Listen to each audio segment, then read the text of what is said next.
Welcome to 69 TV. నా పేరు సుమంజలి. ముందుగా బులెటిన్లోని హెడ్లైన్.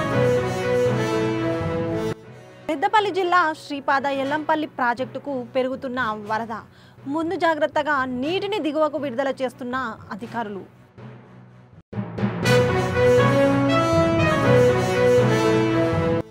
సీజనల్ వ్యాధులపై అధికారులు జాగ్రత్త చర్యలు తీసుకోవాలి. సంగారెడ్డి కలెక్టరేట్లో మంత్రి దామోదర్ రాజనరసింహ సమీక్ష.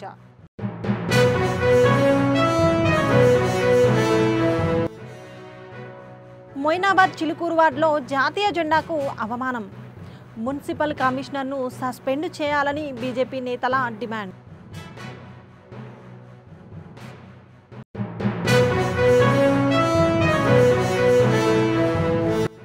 అనగారిన వర్గాల అభ్యున్నతికి పాటుపడిన వ్యక్తి పాపన్న గౌడ్. షాద్నగర్లో పాపన్నకు నివాళులు అర్పించిన ఎమ్మెల్సీ నవీన్ రెడ్డి.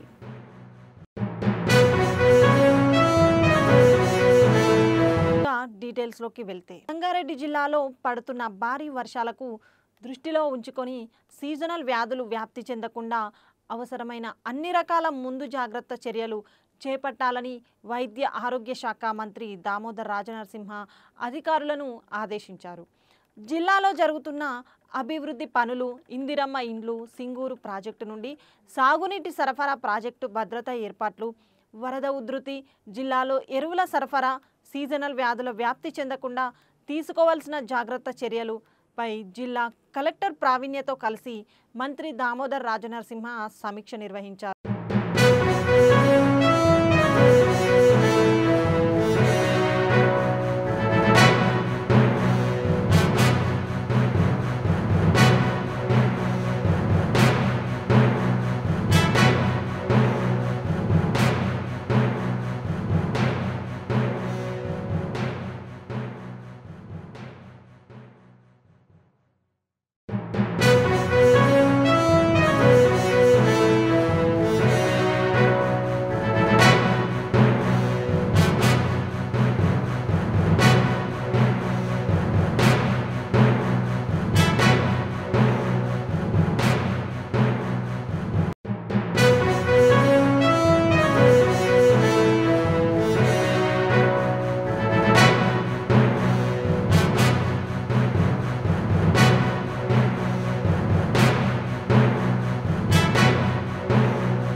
జాతీయ జెండాను అవమానించిన మున్సిపల్ కమిషనర్ ఖాజా మొయినుద్దీన్ను సస్పెండ్ చేయాలని బీజేపీ నాయకులు అజీజ్ నగర్ మున్సిపల్ ఆఫీస్ దగ్గర ధర్నా నిర్వహించారు. మున్సిపల్ పరిధిలోని చిలుకూరు వార్డులో జాతీయ జెండాను అవమానపరచడాన్ని బీజేపీ నాయకులు తీవ్రంగా ఖండించారు. దీనికి కారణమైన మొయినాబాద్ మున్సిపల్ కమిషనర్ను వెంటనే సస్పెండ్ చేయాలని డిమాండ్ చేశారు.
కమిషనర్ను వెంటనే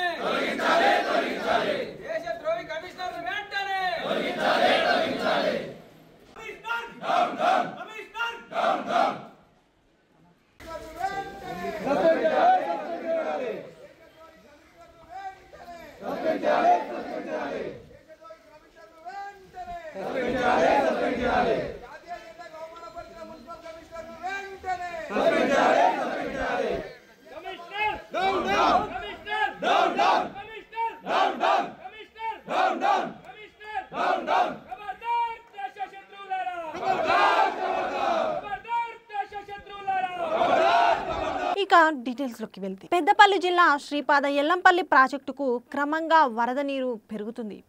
16 గేట్లు ఎత్తి 85,952 క్యూసెక్కుల నీటిని దిగువకు గోదావరి నదిలోకి విడుదల చేస్తున్నారు అధికారులు. నంది పంపు హౌస్ ద్వారా 9,450 క్యూసెక్కుల నీటిని మిడ్ మానేరుకు తరలిస్తున్నారు. ఎల్లంపల్లి ప్రాజెక్టు పూర్తి స్థాయి నీటి విలువ సామర్థ్యం 20.175 టీఎంసీలు కాగా ప్రస్తుతం నీటి విలువ సామర్థ్యం 18.813 టీఎంసీలుగా ఉంది.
సర్దార్ సర్వాయి పాపన్న గౌడ్ 375వ జయంతి సందర్భంగా షాద్నగర్ పట్టణంలోని ఎంపీడీఓ కార్యాలయం ఎదురుగా ఉన్న పాపన్న గౌడ్ విగ్రహానికి ఎమ్మెల్సీ నవీన్ కుమార్ రెడ్డి, ఎమ్మెల్యే వీర్లపల్లి శంకర్, మాజీ ఎమ్మెల్యే అంజయ్య యాదవ్, గౌడ సంఘ నాయకులు నివాళులు అర్పించారు.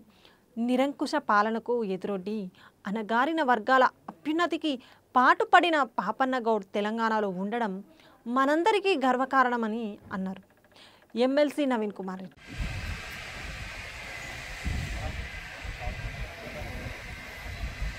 మన తెలంగాణకు దిక్సూచి, ఎందుకంటే మంచి అభ్యుదయ భావాలతోటి సమాజాన్ని ముందుకు తీసుకుపోయి అలాగే కులం గురించే కాదు ఒక పోరాట పటిమ చూపిన మంచి భావజాలు ఉన్న సర్వాయి పాపన్న గారి జయంతి సాధనలో ఘనంగా నిర్వహించడం జరుగుతున్నది.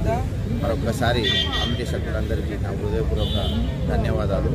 మున్ముందు కూడా సర్వాయి పాపన్న గారి ఆశయాలను కొనసాగించాలని చెప్పి మనస్ఫూర్తిగా కోరుకుంటూ ఇక్కడికి వచ్చిన షాద్నగర్ పూర్వ ప్రముఖులందరికీ అలాగే మీడియా మిత్రులందరికీ తెలంగాణ రాష్ట్రంలో ఒక పవిత్రమైన రోజు, ఒక బహుజన బిడ్డ, సామాజిక సంఘ సంస్కర్త, సమాజ స్థాపన చేయాలని చెప్పి వరంగల్ జిల్లాలో పుట్టిన సర్దార్ పాపన్న గారి యొక్క 375వ జయంతి 17వ శతాబ్దానికి సంబంధించిన వ్యక్తి వీళ్ళ గొప్ప సామాజిక వ్యక్తిగా కొనబడతా ఉన్నాడు, ఆదరణ పొందుతా ఉన్నాడు. వారి సమాజ నిస్వార్థంగా తన పుట్టిన స్థలంలో తన తండ్రిని పోగొట్టుకున్న తల్లి మనోధైర్యంతో మనము ఈ సమాజానికి ఉపయోగపడాలి, ఈ అణగారిన వర్గాలన్నింటికీ అండగా నిలబడాలని చెప్పి కూడా సర్దార్ పాపన్న గారు ఒక పోరాట వీరోచిత పోరాట. సంగారెడ్డి నియోజకవర్గంలోని వివిధ గ్రామాలకు చెందిన సీఎంఆర్ఎఫ్ చెక్కులను ఎమ్మెల్యే చింత ప్రభాకర్ లబ్ధిదారులకు పంపిణీ చేశారు. సీఎంఆర్ఎఫ్ చెక్కుల మంజూరుకు కృషి చేసిన ఎమ్మెల్యేకు లబ్ధిదారులు కృతజ్ఞతలు తెలిపారు. మధ్యవర్తి లేకుండా నేరుగా క్యాంపు కార్యాలయంలో సీఎంఆర్ఎఫ్ చెక్కుల దరఖాస్తు చేసుకోవచ్చని ఎమ్మెల్యే తెలిపారు. సంగారెడ్డి నియోజకవర్గానికి సంబంధించిన మరి వివిధ మండలాలకు వివిధ గ్రామాలకు చెందినటువంటి నిరుపేదలైనటువంటి వారు ఆసుపత్రులలో చికిత్సలు పొందినటువంటి వారు ముఖ్యమంత్రి సహాయ నిధి కోసం ఎమ్మెల్యే గారి దగ్గరికి వస్తే తక్షణమే స్పందించి మరి కాన్స్టిట్యూన్సీ ప్రజలకు మొదటి నుంచి కూడా గత 10-12 సంవత్సరాల నుంచి కూడా కేసీఆర్ గారు ముఖ్యమంత్రి అయినప్పటి నుంచి కాన్స్టిట్యూన్సీని మరి మంత్రుల స్థాయి కంటే ఎక్కువ స్థాయిలో కూడా ప్రతి పౌరునికి సీఎంఆర్ఎఫ్ చెక్ అందే విధంగా కృషి ప్రభాకర్ అన్న మళ్ళీ ఎమ్మెల్యేగా ప్రభుత్వం వేరే ప్రభుత్వం ఉన్న వాళ్ళు బాగా రిస్ట్రిక్షన్ చేశారు, తక్కువ చేశారు. అయినప్పటికీ మరి అప్పుడేమో కేసీఆర్ గారు ఉన్నప్పుడు ఒక 4-5 లక్షలు ఖర్చు పెట్టుకున్నటువంటి రోగికి మరి అన్న స్వయంగా వెళ్ళి అధికార సహకారంతో మ్యాక్సిమం సహకారం చేస్తున్నాయి.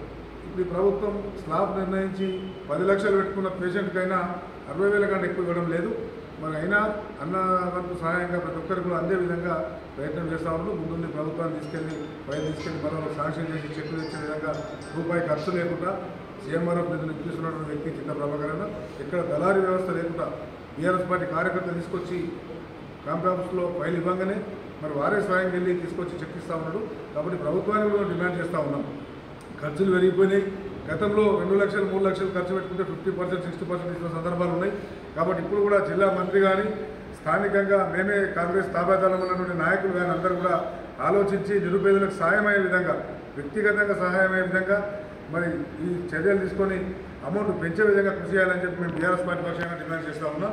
మరి రాబో కాలంలో తప్పకుండా చింత ప్రభాకర్ నాయకత్వంలో ప్రతి ఈ ఓటు వేసిన ప్రజలే కాకుండా కాన్స్టిట్యూన్సీ అందరికీ కూడా మరి అందుబాటులో ఉండి మరి అందరి సమస్యల మీద కూడా మేము ప్రభుత్వం తీసుకెళ్తామని చెప్పి సందర్భంగా తెలియజేస్తా ఉన్నాం. ఈరోజు గౌరవనీయ సంగారెడ్డి శాసనసభ్యులు జిల్లా బీఆర్ఎస్ పార్టీ అధ్యక్షులు అన్న చింతా ప్రభాకర్ అన్న చేతుల మీదుగా మరి సంగారెడ్డి నియోజకవర్గానికి సంబంధించినటువంటి నిరుపేదలకు సంబంధించినటువంటి ఆసుపత్రిలో మరి చికిత్స పొంది ఆర్థికంగా ఇబ్బంది పడుతున్నటువంటి సుమారు 90 మంది నిరుపేద రోగులకు సీఎం రిలీఫ్ ఫండ్ కింద 26 లక్షల రూపాయలు చెక్కులు అందించడం జరిగింది. సంగారెడ్డి టౌన్, సదాశివపేట టౌన్, కొండాపూర్ మండలం, కంది మండలం, అన్ని మండలాలకు సంబంధించి మరి పట్టణాలకు సంబంధించి చెక్కులు డిస్ట్రిబ్యూట్ చేయడం మరి చెక్కులు ఇప్పించడంలో అన్న ఎంత అనారోగ్యానికి గురైనప్పటికీ కూడా తాను ముందుండి ఏ చెక్ వచ్చినా ఏ నిరుపేద ఇక్కడ ఆఫీస్కి వచ్చి అడిగినా ప్రతి ఒక్కరికి కూడా ఎవరికి కూడా ఖాళీ చేయకుండా ప్రతి ఒక్కరికి పార్టీలకు అతీతంగా అందరినీ కలుపుకొని మరి వచ్చినటువంటి ప్రతి ఒక్కరికి న్యాయం చేసే విధంగా మరి చెక్కులు ఇప్పించినటువంటి చింతా ప్రభాకర్ అన్న గారికి సంగారెడ్డి నియోజకవర్గ ప్రజలందరి తరఫున కృతజ్ఞతలు తెలియజేస్తారు. Right. Right.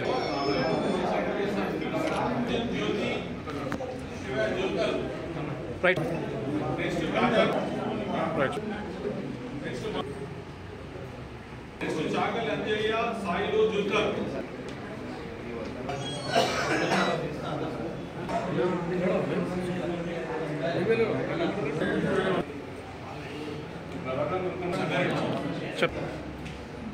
Next Mallikarjun, Sairam Nagar Sangareddy, Shailaja Vijayanagar colony Sangareddy.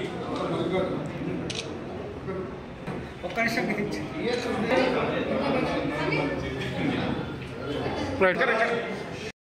స్థానిక సంస్థల ఎన్నికలు దగ్గర పడుతున్న తరుణంలో కాంగ్రెస్ నేతల మధ్య రోజుకు వర్గపోరు ముదురుతోంది.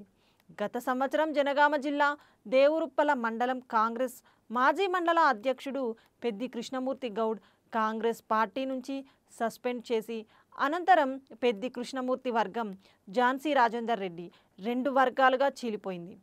కాంగ్రెస్ పార్టీ తనకు ఎందుకు సస్పెండ్ చేసిందో సంవత్సర కాలంలో వివరణ ఇవ్వలేకపోయిందని పెద్ది కృష్ణమూర్తి అన్నారు. రాష్ట్ర కాంగ్రెస్ పార్టీ విధానం పాలకుర్తి నియోజకవర్గంలో కాంగ్రెస్ పార్టీ విధానం సిద్ధాంతం వేరువేరుగా ఉన్నాయని ఆవేదన వ్యక్తం చేశారు. పార్టీ కోసం పనిచేసిన నాయకులను పక్కన పెట్టి బీఆర్ఎస్ పార్టీ నుంచి వచ్చిన నాయకులను పెద్దపీట వేస్తున్నారని తెలిపారు. టికెట్ ఇచ్చినప్పుడు కూడా ఈ జెండా కోసమే పనిచేశాం. ఇప్పుడు ఎవరైతే ఈ పాలకుర్తి నియోజకవర్గానికి ఎమ్మెల్యేగా ప్రాతినిధ్యం వహిస్తున్న యశస్విని రెడ్డి గారి కోసం కూడా అహర్నిశలు కష్టం చేస్తూ అనేకమైన ఆర్థిక ఇబ్బందులను తట్టుకొని నిలబడి బెదిరింపులకు భయపడకుండా ఎలాంటి కార్యక్రమాలు ప్రభుత్వానికి వ్యతిరేకంగా ఆ రోజున్న ప్రతిపక్ష స్థానంలో ఇక్కడ ఎర్రబెల్లి దయాకర్ రావు మంత్రిగా ఉన్న నాడు ఎప్పుడు కూడా భయపడకుండా కాంగ్రెస్ పార్టీ జెండా కింద పడకుండా జెండా పోసిన మమ్ములను అవహేళన చేస్తూ నీచంగా ఈ కాంగ్రెస్ ప్రభుత్వం వ్యవహరిస్తున్న ప్రజల వ్యవస్థలో మేము ప్రజలందరికీ కూడా ఇలాంటి కార్యక్రమాలు నిర్వహిస్తున్న సందర్భంలో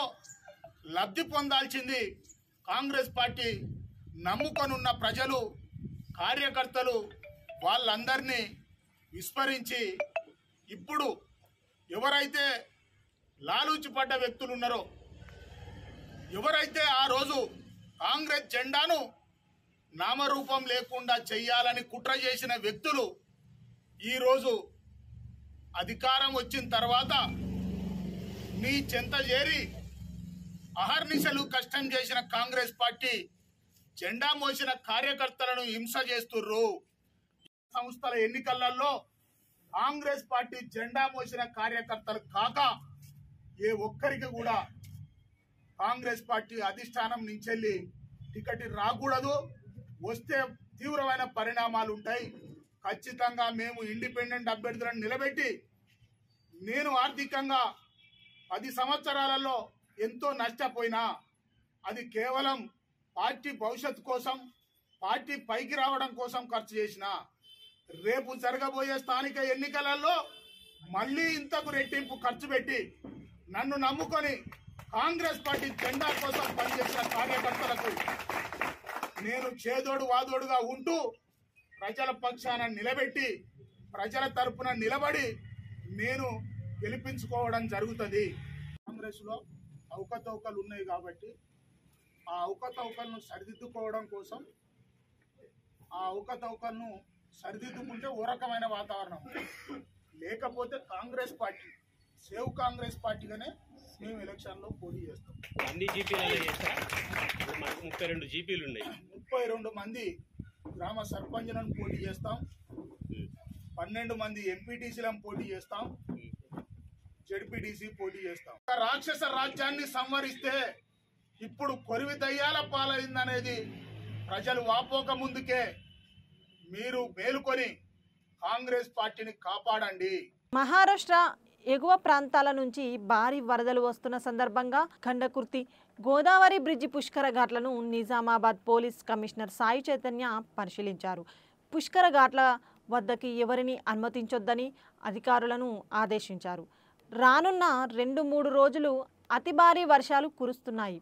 వాతావరణ శాఖ సమాచారం మేరకు ప్రజలు అప్రమత్తంగా ఉండాలని సూచించారు.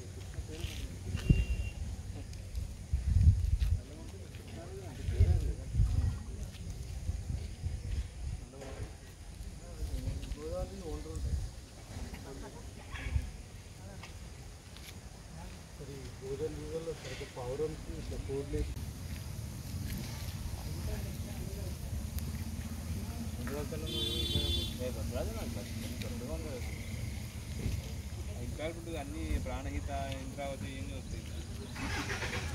ప్రాణహిత ఎప్పుడు ఉంటుంది వర్షం కాబట్టి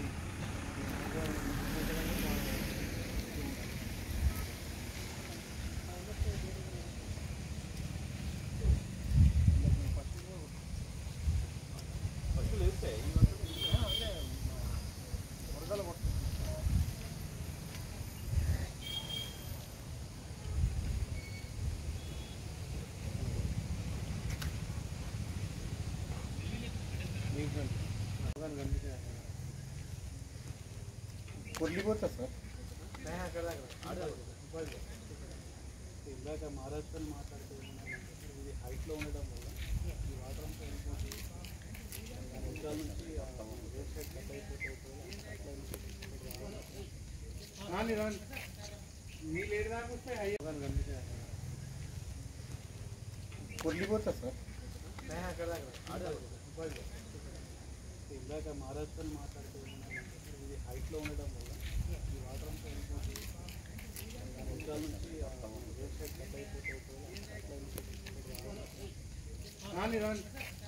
కార్యక్రమానికి ప్రాధాన్యతనిస్తూ ఫిర్యాదులను సత్వరమే పరిష్కరించాలని కలెక్టర్ ప్రావీణ్య అధికారులకు సూచించారు. సంగారెడ్డి జిల్లా కలెక్టర్ కార్యాలయంలో నిర్వహించిన ప్రజావాణి కార్యక్రమానికి 28 ఫిర్యాదులు అందాయి. జిల్లాలోని వివిధ ప్రాంతాల నుండి వచ్చిన ఫిర్యాదుదారులు తమ సమస్యలను కలెక్టర్కు సమర్పించారు.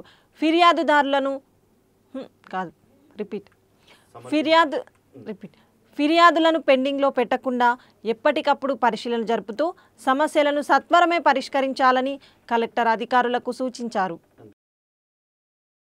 డ్రైనేజ్ వాటర్ మేడం వాళ్ళు అవుట్ ఇక్కడ పెట్టడానికి మాకే తీసేసి అయిపోతే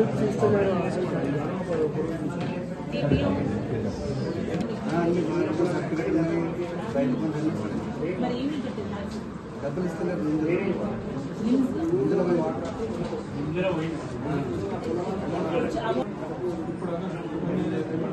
కల్టివేషన్ చేస్తున్నారు. ఇక్కడ ఏం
రానున్న 2 రోజులు భారీ వర్షాలు కురిసే అవకాశం ఉందని ఆసిఫాబాద్ మున్సిపల్ కమిషనర్ గజానంద్ పట్టణ ప్రజలు అప్రమత్తంగా ఉండాలని తెలిపారు. శిథిల గృహాల్లో ఉండే వారు సురక్షిత ప్రదేశాలకు తరలించాలని సూచించారు. అత్యవసర పరిస్థితుల్లో మాత్రమే బయటకు రావాలని, సహాయం కోసం పురపాలక కంట్రోల్ రూమ్ను సంప్రదించాలని తెలిపారు. ఆసిఫాబాద్ పట్టణ ప్రజలకు అందరికీ నమస్కారం. వాతావరణ శాఖ ఇచ్చినటువంటి సూచనల మేరకు రాబో 2 రోజుల పాటు ఆసిఫాబాద్ పట్టణంలో భారీ వర్షాలు కురిసే అవకాశం ఉన్నందున పట్టణ ప్రజలందరూ కూడా జాగ్రత్తలు పాటించాలి. మరియు శిథిలావస్థలో ఇళ్లలో ఉన్నటువంటి ఫ్యామిలీస్ అక్కడి నుంచి వెంటనే సురక్షితమైనటువంటి ప్రదేశాలకు వెళ్ళాలి. దాంతో పాటు అవసరమైతే తప్ప ఇంటి నుంచి బయటకు వెళ్లకుండా ఇంట్లోనే సురక్షితంగా ఉండే ప్రయత్నం చేయండి. మీ సురక్షితం కోసం మేము మున్సిపల్ ఆఫీస్ లో కంట్రోల్ రూమ్ ను ఏర్పాటు చేయడం జరిగింది. ఆ కంట్రోల్ రూమ్ లో ఒకవేళ ఫోన్ చేసినట్లయితే మీకు కావాల్సినటువంటి సహాయ సహకారాలు అందించడం జరుగుతుంది. ఆ కంట్రోల్ రూమ్ లో ఉన్నటువంటి వారి యొక్క ఫోన్ నంబర్లు 9705780116 మరియు 9666468821 ఈ నంబర్లను మీకు అందుబాటులో ఉంచడం జరుగుతుంది. మీకేమైనా ఇబ్బంది ఉన్నట్లయితే వీరికి ఫోన్ చేసినట్లయితే మీకు కావాల్సినటువంటి సహాయ సహకారాలు అందించడం జరుగుతుంది. కాబట్టి ఈ అవకాశాన్ని వినియోగించుకోవాల్సిందిగా కోరుతున్నాను. రెస్క్యూ టీమ్ లో ఉన్నటువంటి పారిశుద్ధ్య కార్మికులకు తర్వాత ఇతరులకు వాన నుంచి రక్షణ కోసము ఈ రెయిన్ కోట్ల పంపిణీ చేయడం జరిగింది. మరియు అన్ని రకాల ఎక్విప్మెంట్స్ కూడా వారికి అందించడం జరిగింది.